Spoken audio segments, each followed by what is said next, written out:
ਦਿਆਂ ਬੰਦਨਾਂ ਨੂੰ ਮਸਾਂ ਦਾ ਤੋੜਦਾ ਉਹਦੇ ਨੇ ਸ਼ਿਫਾਵਾਂ ਲੋਕੀ ਲੰਗੜਾ ਵੀ ਤੋੜਦਾ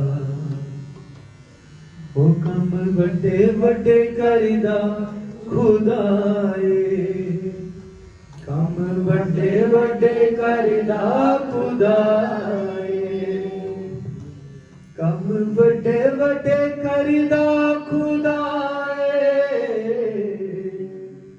ਕੰਮ ਵੱਡੇ ਵੱਡੇ ਕਰਦਾ ਖੁਦਾ ਏ ਉਹ ਦੇਣ ਲਈ ਸ਼ਿਫਾਵਾਂ ਆ ਗਿਆ ਸਾਨੂੰ ਦੇਣ ਲਈ ਸ਼ਿਫਾਵਾਂ ਆ ਗਿਆ ਯਿਸੂ ਦੇਣ ਲਈ ਸ਼ਿਫਾਵਾਂ ਆ ਗਿਆ ਸਾਨੂੰ ਦੇਣ ਲਈ ਸ਼ਿਫਾਵਾਂ ਆ ਗਿਆ सचमुच जब जब खुदावंद यीशु अपने लोगों में मौजूद रहता है तो उन लोगों में से वो बीमारियां परेशानियां वो दुख तकलीफें उनके दर्द उनके कलेश उनकी जिंदगियों से वो हर एक भ्रम हर एक वो शैतानी चीज जाती रहती है वो आज भी हमारे बीच में है उसका वेलकम कीजिए हमारे बीच उसका धन्यवाद कीजिए हमारे बीच में धन्यवाद करिए हमारे बीच में है कभी हम तेरा धन्यवाद करते हैं हम तुझे धन्यवाद देते हैं मेरे भाई हम तुझे धन्यवाद देते हैं मेरे भाई तुमने गुजार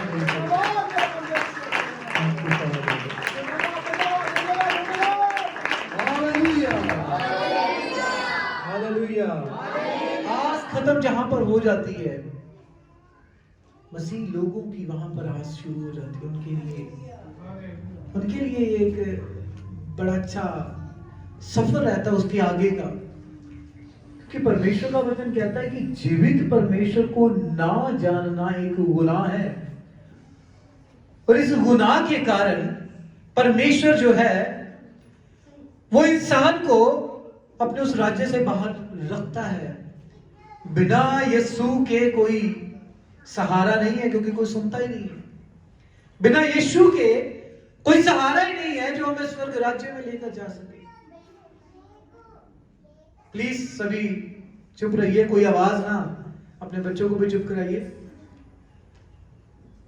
कुछ वक्त के लिए हम परमेश्वर के वचन को सीखेंगे जानेंगे क्योंकि ये वचन कोई साधारण वचन नहीं है ये वचन वो नहीं है जो हमने बोल दिया और मुंह से निकल गया तो चलो ठीक है जी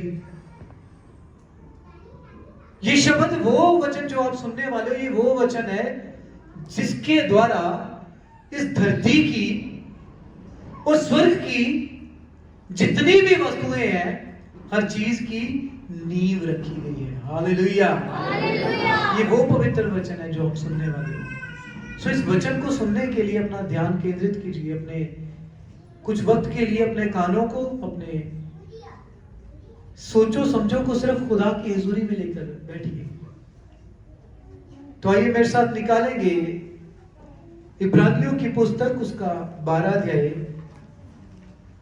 और उसकी 14 और 15 आयत हम पहले देखेंगे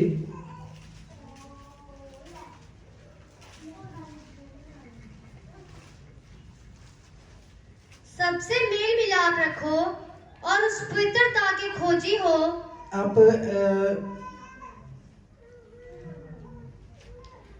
22 आयत पढ़िए 22 आयत से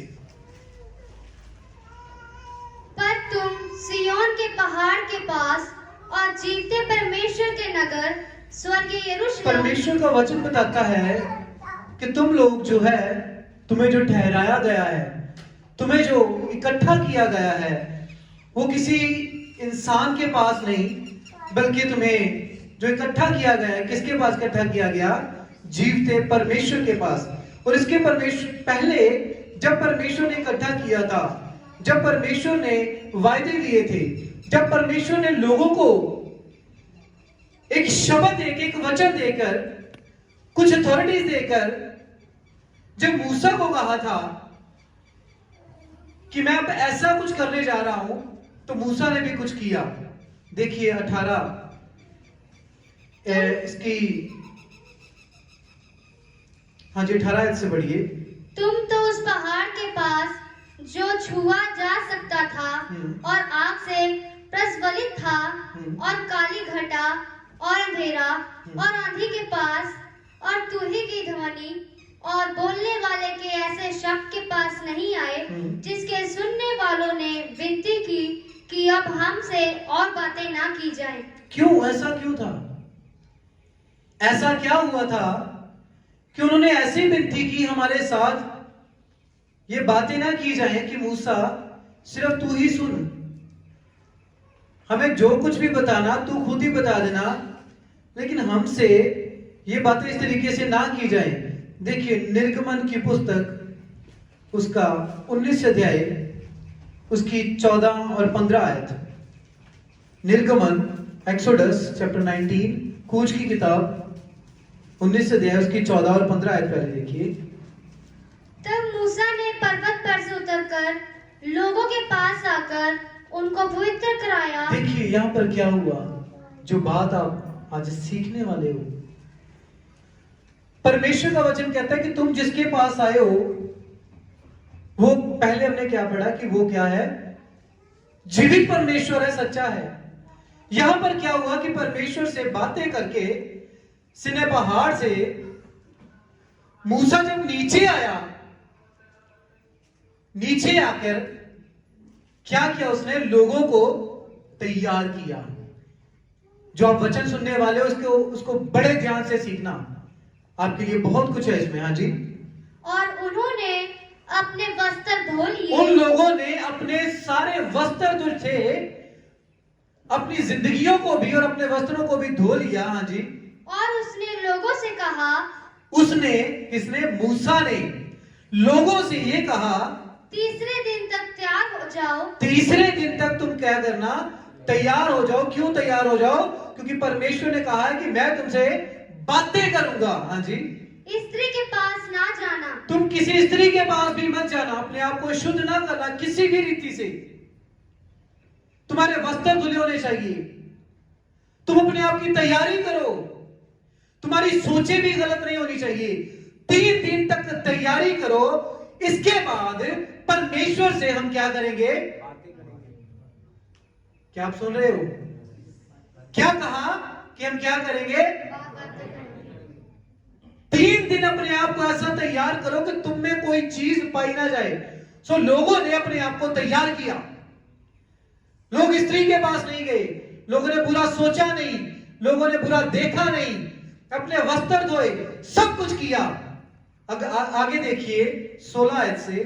जब तीसरा दिन आया, लेकिन जब तीसरा दिन आया तब भोर होते ही बादल गरजने लगे और बिजली चमकने लगी और बिजली भी चमकने लगी और पर्वत पर काली घटा छा गई, जो हमने पहले पढ़ा, इब्रानियों में पढ़ा। हाँ जी। फिर नरसिंगे का बड़ा भारी शब्द हुआ और छावनी में जितने लोग थे सब कांप उठे।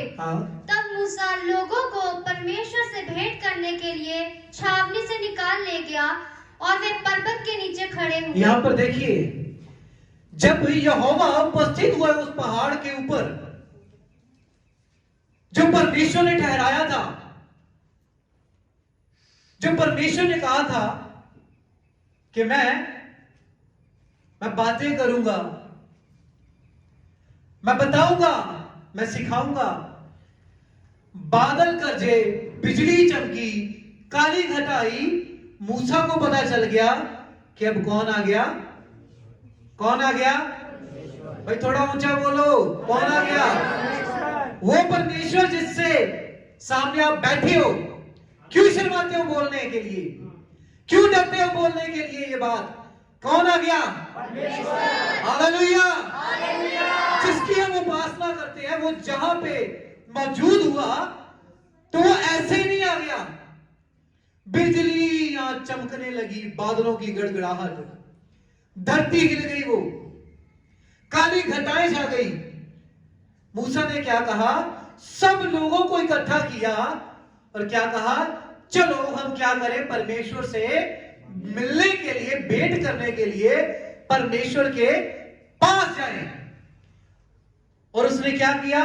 पहाड़ के नजदीक, उसके नीचे, उसके नजदीक सबको ले आया। और क्या हुआ आगे? और यहोवा जो आग में होकर सीने पर्वत पर उतरा था, इस कारण समस्त पर्वत धुएं से भर गया। जब परमेश्वर वहां पे उपस्थित था तो वो एरिया, वो पहाड़, पहले तो एक आम सा पहाड़ था, लेकिन जब यहोवा वहां पर मौजूद हुआ तो वो पूरा पहाड़ क्या हो गया? धुएं से भर गया। धुएं से भर गया। Hallelujah, hallelujah. आज यहाँ पर बैठे गर्मी लग रही होगी, है ना? गर्मी लगती है।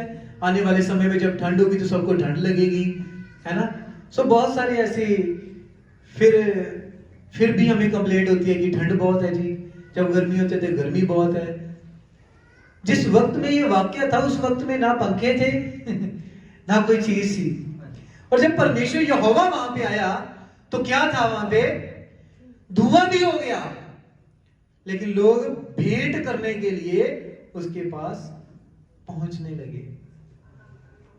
वहां पे बिजलियां चमकी, बादल गरजे, काली घटाएं छा गई।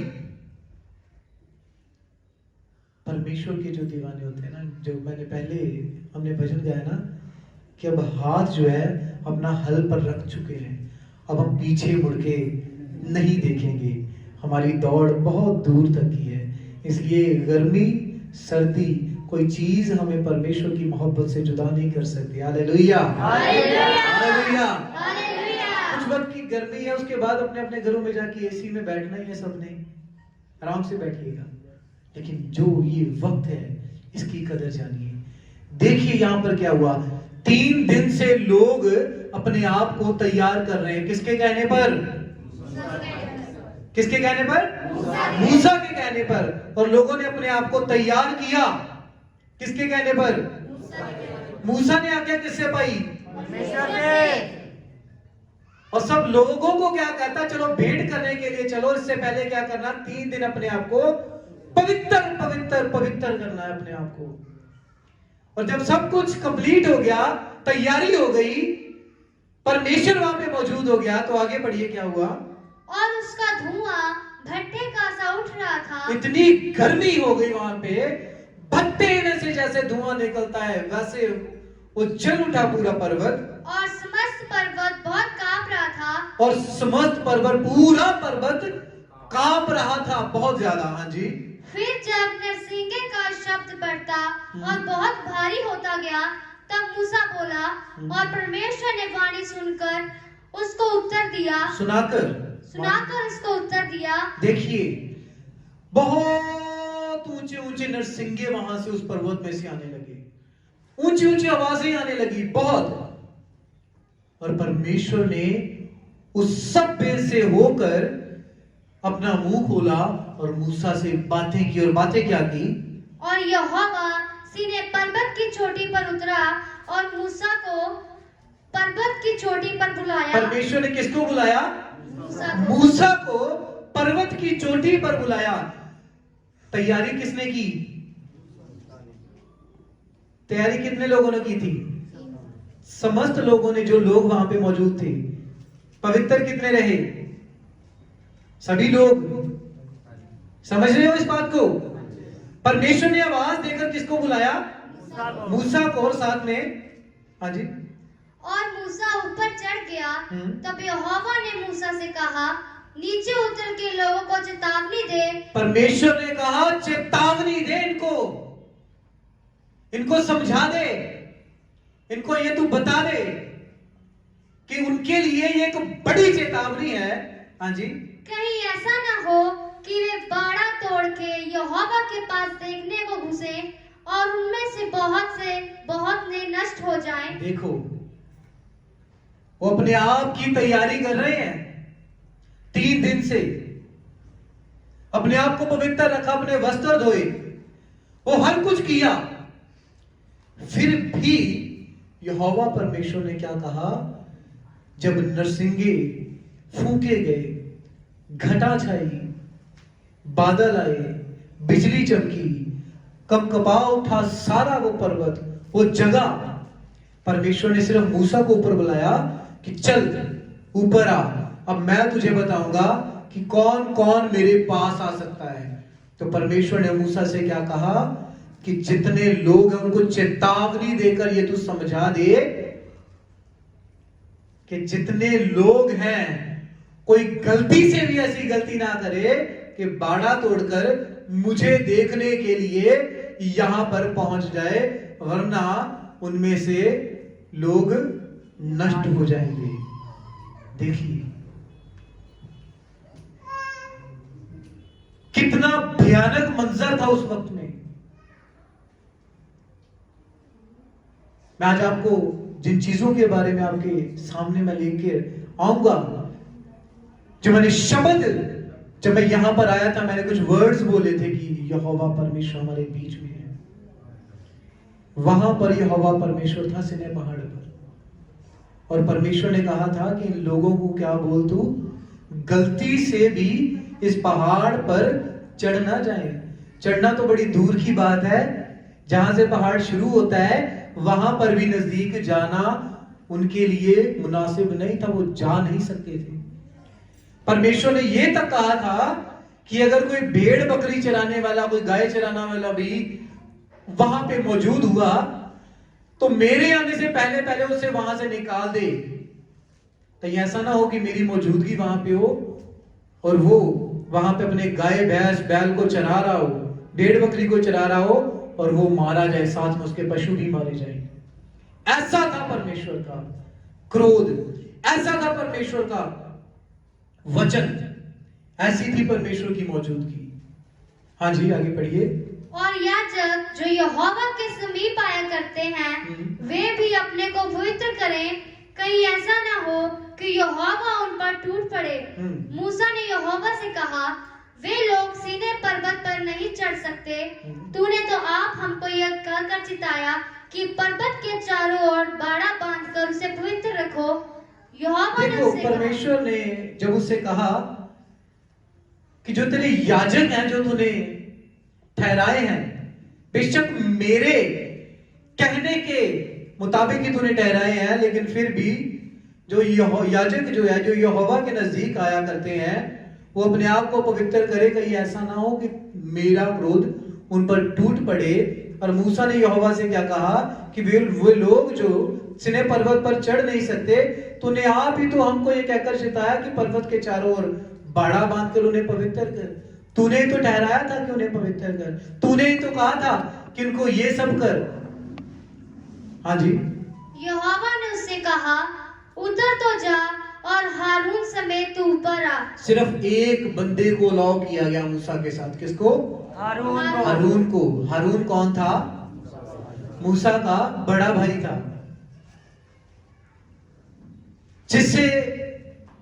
जिसे परमेश्वर ने मूसा के लिए नबी ठहराया था। Hallelujah, hallelujah. हारून वो था जो अपने छोटे भाई का एक नबी था। परमेश्वर ने उसे कहा था मूसा से, जब मूसा कहता कि प्रभु जी मैं क्या कहकर जाऊंगा उसके पास, फिरौन बादशाह के पास, मैं क्या कहूंगा, मुझे किसने भेजा है, मैं कौन हूं, मेरी औकात क्या है, कौन मेरी गवाही देगा? तो परमेश्वर ने उसे कहा कि मैं अपना नाम लेकर तुझे भेजता हूं, जा फिरौन के पास, तू फिरौन के लिए परमेश्वर जैसा होगा। Hallelujah, hallelujah, hallelujah. परमेश्वर ने ऐसा रुतबा मूसा को दिया था, कहता तू फिरौन के लिए परमेश्वर जैसा होगा और तेरा भाई हारून तेरा याजक होगा, तेरा नबी होगा, वो बोलेगा। उसकी लाठी को तू ऐसे करना, उसकी लाठी को तू ऐसे मारना, उसकी लाठियों पे ही सब कुछ निकला था, क्योंकि हारून को परमेश्वर ने चुना था। क्यों? क्योंकि वो उसके दास की वो सेवा करता था। हारून से परमेश्वर मोहब्बत रखता था क्योंकि परमेश्वर जानता था कि ये मेरे नबी की, मेरे जन की ये बहुत इज्जत करता है। तो परमेश्वर ने कहा कि यदि मुझे देखना है तू जा नीचे, एक बंदे को लेकर आना, और उसका क्या नाम है? हारून। हाँ जी। परंतु याजक और साधारण लोग यहोवा के पास बाड़ा तोड़ के ना चढ़ आए। पर कोई भी, चाहे याजक भी क्यों ना हो, आप लोग हो, कोई भी भोला हो, जिसको पता ना हो या पता हो, किसी भी जन को इजाजत नहीं है कि वो बाड़ा तोड़कर मेरे पास आ सके। हाँ जी। ऐसा ना हो कि वे उन पर टूट पड़े। अतः ये बातें मूसा ने लोगों के ये पास, बातें परमेश्वर ने, यहोवा परमेश्वर ने जब उन्हें कही, ये तो चढ़ने की बात हो गई, ये बात तो पर्वत के पास जाने की बात हो गई। लेकिन वो लोग बहुत दूर खड़े थे। जब हम देखते हैं निर्गमन की पुस्तक की 20 अध्याय उसकी 18 आयत से लेकर 21 आयत तक पढ़िए जरा। सब लोग गर्जन और बिजली और नरसिंगे के शब्द सुनते और धुआं उठते हुए पर्वत को देखते रहे, और देख के कांप कर दूर खड़े हो गए। और वे मूसा से कहने लगे, तू ही हमसे बातें कर, तब तो हम सुन सकेंगे। परंतु परमेश्वर हमसे बातें ना करे, ऐसा ना हो कि हम मर जाएं। देखो, वो लोग दूर खड़े थे, लेकिन जब उन्होंने बादल की आवाज सुनी, जब उन्होंने बिजली की आवाज सुनी, जब उन्होंने काली घटा देखी, जब उन्होंने देखा कि ये सारी जमीन हिल गई, तो उन्होंने मूसा से कहा, कहता मूसा तू ही हमसे बातें किया कर, जो परमेश्वर तुझे बताता है तू सुन के हमें बता दिया कर। हम वो तो सुन सकते हैं, लेकिन वो बातें हम सुन नहीं सकते जो परमेश्वर बोलता है, क्योंकि हमें क्या लगता है? डर लगता है, कहीं ऐसा ना हो कि हम उस आवाज को सुन के मर जाएं। ऐसी आवाज थी परमेश्वर की। जब परमेश्वर मौजूद रहता था, एक तंबू लगाया गया था उस वक्त में। परमेश्वर ने उस सारे जंगल में, जब जब परमेश्वर उनके बीच में रहता था, एक तंबू लगाया जाता था। बाकी सबके तंबू होते थे, एक मिलाप वाला तंबू लगाया जाता था। वो तंबू बहुत बड़ा होता था। उस तंबू के अंदर भी एक तंबू लगाया जाता था जिसे अति पवित्र स्थान कहा जाता था। उस तंबू को पवित्र स्थान कहा जाता था, लेकिन उस तंबू के जो अंदर छोटा तंबू था, जिसमें वाचा का संदूक, साथ में हारून की छड़ी और ये सारी चीजें पड़ी होती थी, धूपदान पड़े होते थे, जो परमेश्वर ने जैसा जैसा कहा था, जिस रंग के पर्दे कहा था, वो सारी चीजें वहां पे मौजूद थी। उस जगह पे जिसको परमेश्वर खुद ठहराता था याजकों को वहां पर जाना, उनको भी जो है, उनको अलाउड नहीं था कि वो वहां पे जा सके। अगर गलती, पूरा साल एक याजक जो है अपने आप को पवित्र रखता था, अगर गलती से भी कोई गलती हो जाए उससे, तो उसके, आज भी आपने देखा होगा कि कई जो पास्टर्स हैं वो अपने जो पेट को रस्सी बांधते हैं, देखा होगा आपने कुछ, है ना? देखा होगा ना, टीवियों में भी कईयों ने लाइव भी देखा होगा, कईयों को बांधते हैं ना, ऐसा जाते हैं, हाथ में वो छड़ी लेकर भी जाते हैं ना। वो कैसा, क्या होता था, वो अपने कमर को रस्सी बांधकर और पैर में घुंघरू बांधकर परमेश्वर के भवन में, उस अति पवित्र स्थान में वो जाया करते थे। वो जाके परमेश्वर की उपासना करते थे। लेकिन जिसकी जिंदगी में, साइलेंट कर लीजिए इसे, जिसका फोन है, जिसकी जिंदगी में गुनाह पाप होता था, चाहे वो याजक भी क्यों ना हो, वो वहीं पर मर जाता था, वो जिंदा वापस नहीं आता था, और उसे उसी रस्सी से पकड़कर बाहर खींचा जाता था। इसलिए वो रस्सी जो है वो कमर पर बांधी जाती थी। जब तक घुंघरू की आवाज रहती थी उसके पैरों में, तब तक पता चलता था कि याजक जिंदा है। जब घुंघरू की आवाज बंद हो जाती थी, तब वो, उन्हें पता चल जाता था कि याजक अभी मर चुका है। याजकों को भी यहोवा परमेश्वर के पास जाने का अधिकार नहीं था जब तक वो इतना ज्यादा पवित्र नहीं हो जाते कि यहोवा परमेश्वर के सामने बैठ सके। और देखिए, हम दोबारा आएंगे इब्रानियों में 21 आयत 20 आयत देखिए।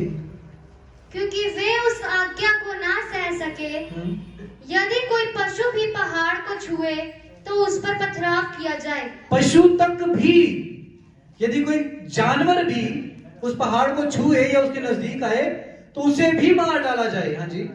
और वह दर्शन ऐसा डरावना था कि मूसा ने कहा, मैं बहुत डरता और कांपता हूँ। देखिए, मूसा भी कहता था कि मैं जब यहोवा के पास जाता हूं तो मैं कैसे जाता हूं?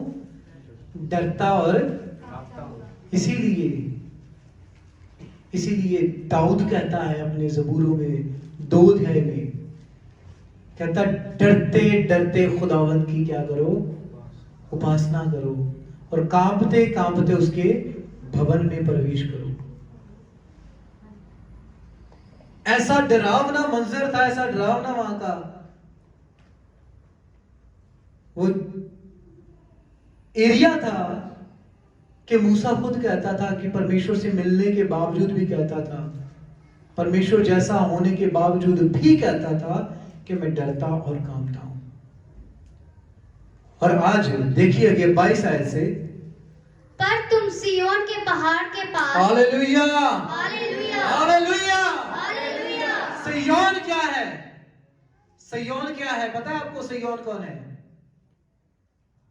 सिय्योन यानी कि पैराडाइज, सिय्योन यानी कि स्वर्ग। Hallelujah, hallelujah. हेवन। सिय्योन के पर्वत के पास आप आए हो। हाँ जी।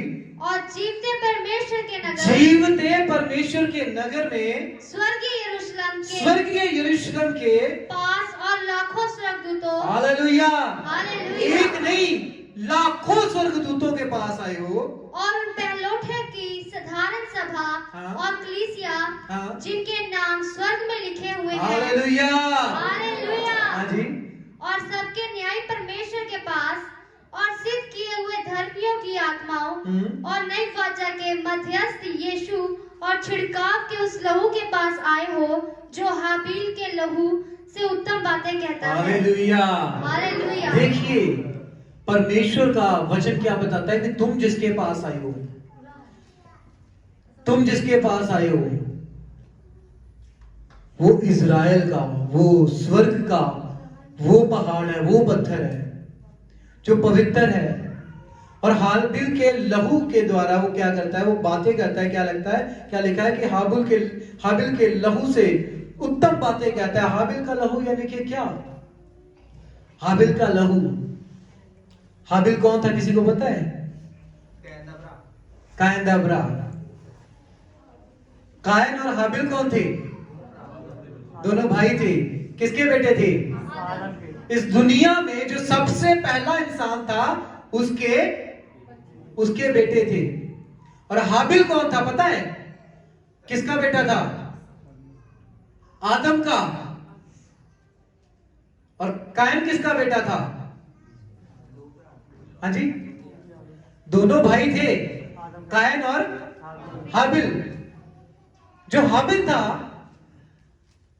उसके बारे में लिखा गया है कि उत्तम बातें करता है। हाबिल किसका बेटा था? आदम का था। कायन किसका था? आदम नहीं, परमेश्वर का वचन बताता है कि कायन जो शैतान से था, वो परमेश्वर का तरफ से नहीं था, वो आदम की तरफ से नहीं था। वो आदम की संतान जरूर था, लेकिन वो कायन से नहीं था, वो शैतान से था। जो उन्होंने गुनाह किया था वो उसके द्वारा था। इसीलिए यहां पर भी यीशु के बारे में लिखा गया है कि जिसके साथ वो बातें कर रहा है वो कौन है? वो हाबिल का लहू है। हालेलुया। परमेश्वर ने क्या कहा था कायन को? कि हाबिल का लहू पुकार रहा है और मुझे बता रहा है। जब आप उत्पत्ति में पढ़ते हो तो आपको पता चलेगा। हाबिल का लहू यानी कि क्या? हाबिल का लहू यानी कि पवित्र, बेदोष। हाबिल का लहू वो जो परमेश्वर को उसकी सेवा पसंद आई, परमेश्वर उसका भेंट पसंद आई, परमेश्वर को उसका चरित्र पसंद आया, परमेश्वर को उसका चाल ढाल पसंद आया, उससे परमेश्वर बातें करता है। हाँ जी, सावधान रहो और उस कहने वाले से मुंह ना फेरो। देखो यहां पर परमेश्वर क्या कहता है, आपको देखने और सीखने की जरूरत है। वो जहां पर परमेश्वर ऐसे बातें करता था, सबको तैयार किया था, और परमेश्वर ने मना कर दिया था कि मेरे पास नहीं आने चाहिए। लेकिन अब हम वहां पर आ चुके हैं जो जहां पर खुद खुदा मौजूद है और साथ में लाखों ही लाखों स्वर्गदूत भी मौजूद हैं।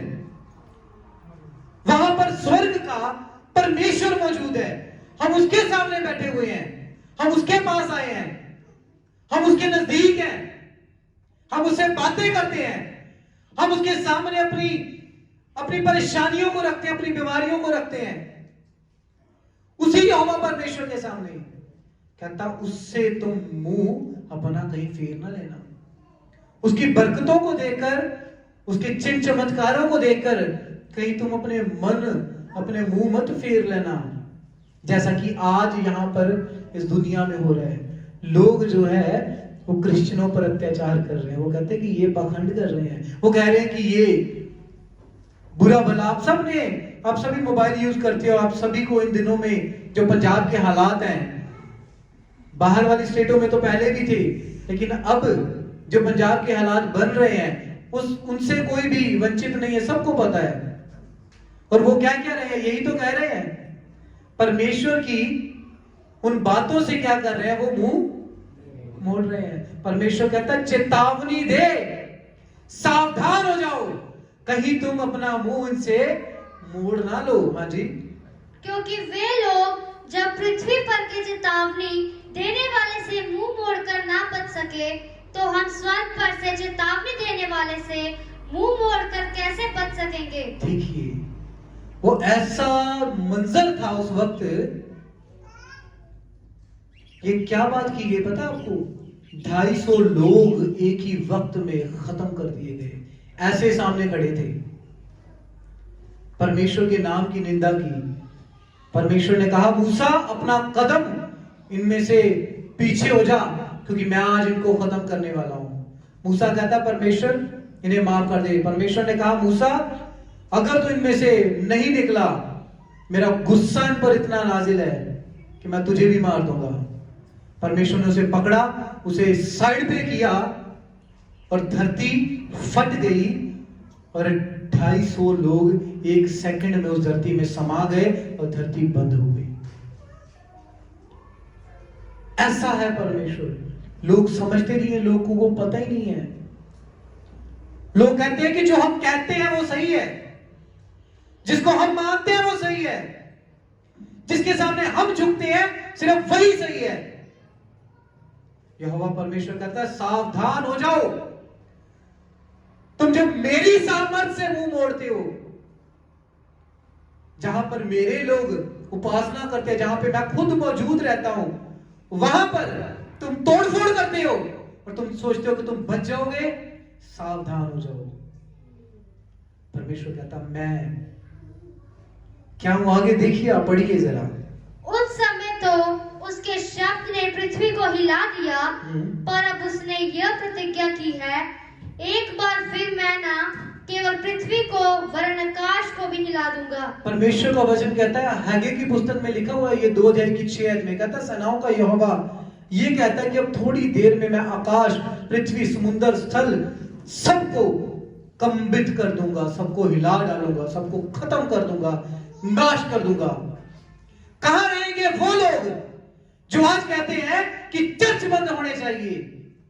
कहां रहेंगे वो लोग, कहां रहेंगे उनके आराधना स्थल जो परमेश्वर के भवन को तोड़ना चाहते हैं, जो कहते हैं कि ये परमेश्वर की उपासना करते नहीं, ये ढोंग करते हैं? कहां जाएंगे वो?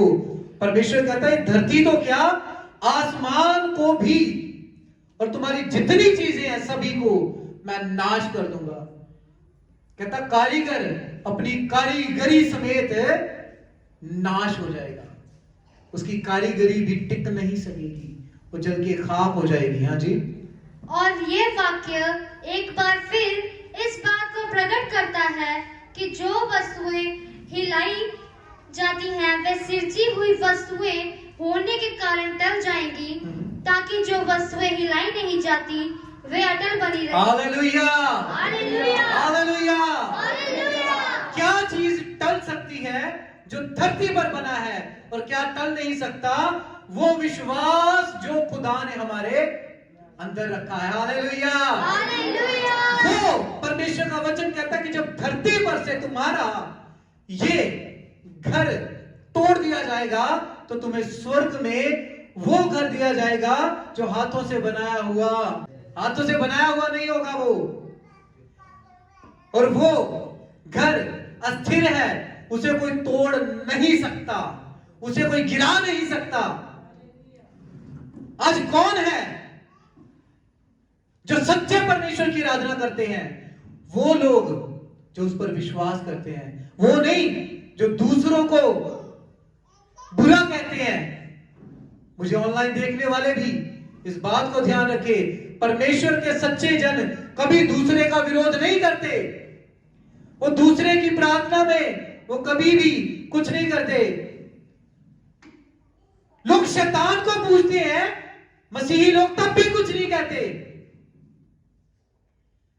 लोग अपने बड़े बड़े पैम्फलेट बना बना के चिपकाते हैं, टीवी पे उनकी लगातार ऐड चलती रहती है कि काले इलम के साथ तुम्हारा ये कर देंगे, वो कर देंगे, निसंतान को संतान मिलेगी। और घर में सौतन पता नहीं क्या कुछ पढ़ा है, हमने देखा है, टीवी पे सब पर चलता है, लेकिन उन पर कार्रवाई नहीं होती, शैतानी कामों पे कार्रवाई नहीं की जाती। लेकिन स्वर्ग के परमेश्वर के लोगों पर लोग करते हैं, तो ये परमेश्वर ऐसे नहीं छोड़ेगा किसी को। जो सच्ची आराधना करते हैं उनको लोग सताते हैं। देखिए परमेश्वर क्या कहता है। इस कारण हम इस राज्य को पाकर जो हिलने का नहीं, कृतज्ञ हो और भक्ति और भय सहित परमेश्वर की ऐसी आराधना करें जिससे वह हमारी आराधना ऐसी होनी चाहिए कि यहोवा परमेश्वर से खुश हो। इंसान खुश हो चाहे ना हो, इंसान को पसंद आए चाहे वो कहे कि ये पाखंड करते हैं, कुछ भी कहे, वो चाहे कुछ भी क्यों ना कहते रहे, लेकिन हमारी जिंदगी, हमारी उपासना, हमारी प्रार्थना, हमारे धन्यवाद हमारे यहोवा परमेश्वर को पसंद आने चाहिए। हाँ जी, क्योंकि हमारा परमेश्वर भस्म करने वाली आग है। Hallelujah, hallelujah, hallelujah. यहोवा परमेश्वर, हमारा यहोवा परमेश्वर भस्म करने वाली आग है। वो ऐसे नहीं, अगर उसके लोग चुपचाप शांत बैठे हैं इसका मतलब ये नहीं है कि यहोवा परमेश्वर भी चुपचाप शांत बैठा है। नहीं, परमेश्वर कहता मैं कुल तबाह कर दूंगा। परमेश्वर कहता है व्यवस्था विवरण उसकी 4 अध्याय उसकी 24 आयत देखिए क्या कहती है वो। व्यवस्था विवरण 4 अध्याय उसकी 24 आयत। व्यवस्था विवरण डिटर्मिनी चैप्टर 4 वर्स 24। क्योंकि तुम्हारा परमेश्वर यहोवा भस्म करने वाली आग, तुम्हारा परमेश्वर यहोवा भस्म करने वाली आग, वह जल उठाने वाला ईश्वर है। जल उठने वाला बच्चे परमेश्वर है, वो उठाने वाला नहीं। कौन सा परमेश्वर है वो? अगर कोई परमेश्वर के लोगों पर अत्याचार करे, उन्हें बुरा कहे, तो परमेश्वर जल उठता है, परमेश्वर उसका बदला लेता है। तो आपका विरोध, चाहे आप पर्चे बांटने के लिए जाओ, आपका कोई विरोध करे तो परमेश्वर कहता है हाथ उठाकर उसका धन्यवाद करो, क्योंकि तुम्हारे लिए स्वर्ग में एक बड़ा फल है। Hallelujah, hallelujah. जब तुम किसी को प्रचार सुनाओ तो लोग तुम्हारा विरोध करें तो हाथ उठाओ, धन्यवाद करो, क्योंकि स्वर्ग में तुम्हारे लिए हालेलुया, हालेलुया। क्या आप बोल सकते हैं?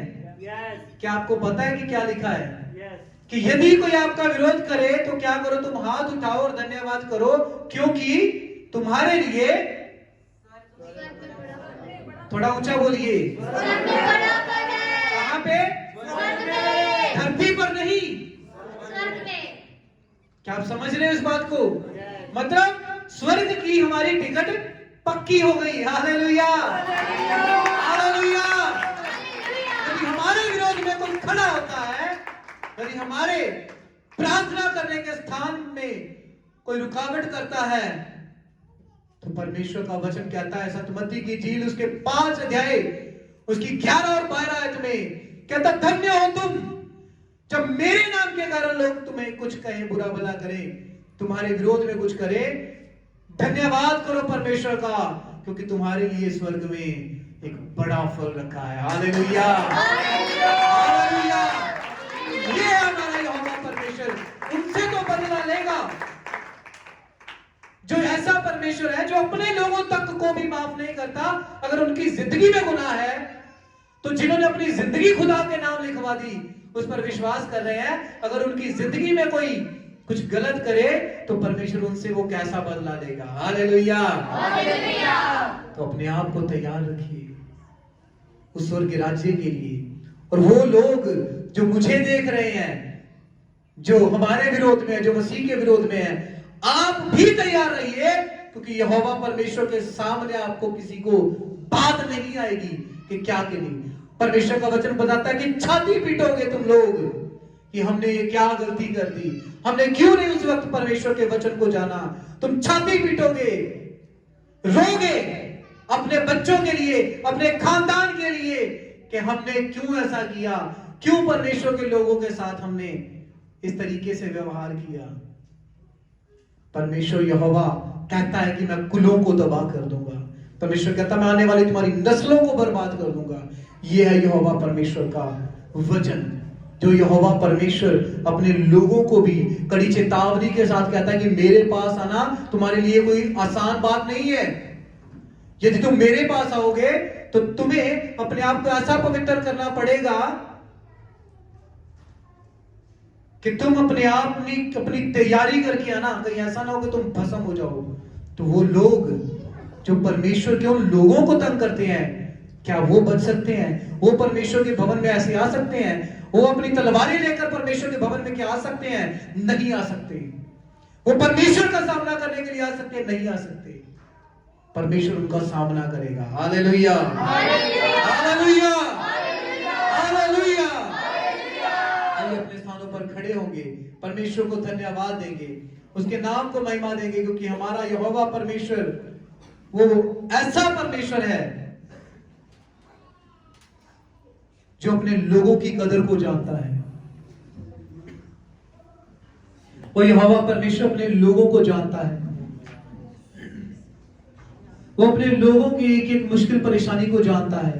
वो यहोवा परमेश्वर जानता है कि आपको कुछ लोग दुखी करते हैं, वो जानता है कुछ लोग आपको बोलियां मारते हैं, वो जानता है कुछ लोग आपको बुरा कहते हैं, वो जानता है कि लोग आप पर परमेश्वर को मानने की वजह से अत्याचार करते हैं। आपका अपना परिवार, आपके पड़ोसी, आपके इर्द गिर्द वाले, आपके रिश्तेदार आपको बुरा कहते हैं। तैयार हो जाओ उनका नाश देखने के लिए, क्योंकि यहोवा परमेश्वर हमारा वो भस्म करने वाली आग है। परमेश्वर कहता है तुम उनके लिए दुआ करो, दुआ करो ताकि वो बच जाएं, वो जिंदगियां अपने गुनाह को मानकर माफी पाले। कहीं ऐसा ना हो कि खुदावंद के आने से वो नाश हो जाए, परमेश्वर का प्रकोप उन पर भड़क उठे और वो नाश हो जाए। ऐ परमेश्वर, हम उनके लिए दुआ करते हैं जो तेरे भवन में आकर ऐसे काम करते हैं, तेरे लोगों को इस तरीके से वो तंग करते हैं। मेरे परमेश्वर, तू उनको माफ कर। मेरे परमेश्वर पिता, तू उनको माफ कर। वो तेरी सच्चाई को जाने, वो तेरे वचन को जाने, वो तेरे कलाम को जाने। मेरे परमेश्वर पिता, वो तुझे तेरे सामने झुक जाए, तो अपनी गलतियों को मान ले। कहीं ऐसा ना हो कि वो नाश हो जाए, वो रास्ते में ही यहाँ नाश हो जाए, वो स्वर्ग तक पहुंच ना सके। मेरे प्रभु जी, हम उन सब के लिए दुआ करते हैं। परमेश्वर पिता, मैं प्रार्थना करता हूँ तेरे इन लोगों के लिए, तेरी इन कलीसिया में खुदावंद जो तूने स्वर्ग की बादशाही से चुनकर खुदावंद इस भवन में जिनको बिठाया मेरे प्रभु, जिनसे तूने मोहब्बत की है मेरे प्रभु, जिनके विश्वास को तूने बढ़ाया है मेरे प्रभु, अपने जिन चमत्कार देके प्रभु, अपने सामर्थ के काम दिखाकर मेरे परमेश्वर पिता, ऐ मेरे बाप, इन सब की जिंदगियों को मैं तेरे हाथों में देता हूं प्रभु। तू हिफाजत कर मेरे परमेश्वर पिता।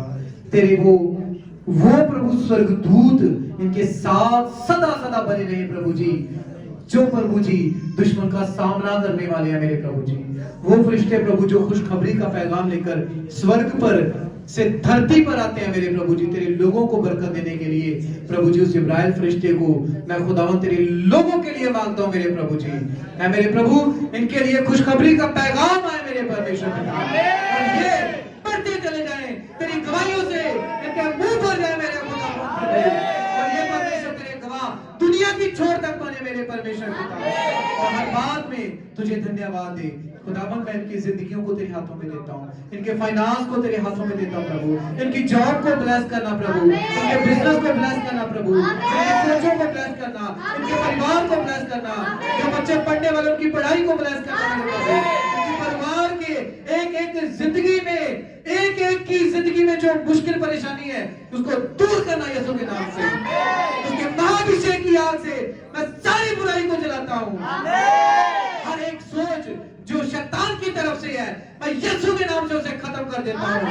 अभी इसी वक्त छोड़े इनकी जिंदगियों को, सारा शैतान का जहर बाहर आए, बोलिए बाहर आए, बाहर आए, शैतान का जहर बाहर आए तेरी जिंदगी से, मेरे शरीर से, मेरे आत्मा से, मेरे परिवार से, मेरी जॉब से, मेरे बिजनेस से, मेरी पढ़ाई से, मेरे बच्चों से, बाहर आए, बाहर आए यीशु के नाम से, यीशु के नाम से मैं बाहर करता हूँ, मैं बाहर करता हूँ।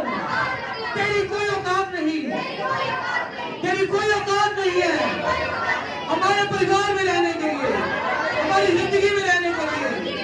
हम यीशु के खरीदे लोग हैं, हम यीशु के लहू के खरीदे लोग हैं, हम यहोवा के खरीदे हुए लोग हैं। हमारे अंदर यीशु वास करता है, हमारे अंदर यहोवा परमेश्वर वास करता है, हमारे अंदर पवित्र आत्मा वास करता है। शैतान का सारा जहर टल जाए। अरे बाप, तेरे लोगों ने अंगीकार किया है प्रभु, तेरे लोगों ने अंगीकार किया है मेरे परमेश्वर पिता, और तुझे मांगा है प्रभु जी, तुझे धन्य कहा है मेरे प्रभु जी, क्योंकि तू ही योग्य है। तू ही परमेश्वर वो है जिसके सामने झुका जाए, तू ही परमेश्वर वो है जिसकी उपासना की जाए मेरे परमेश्वर पिता।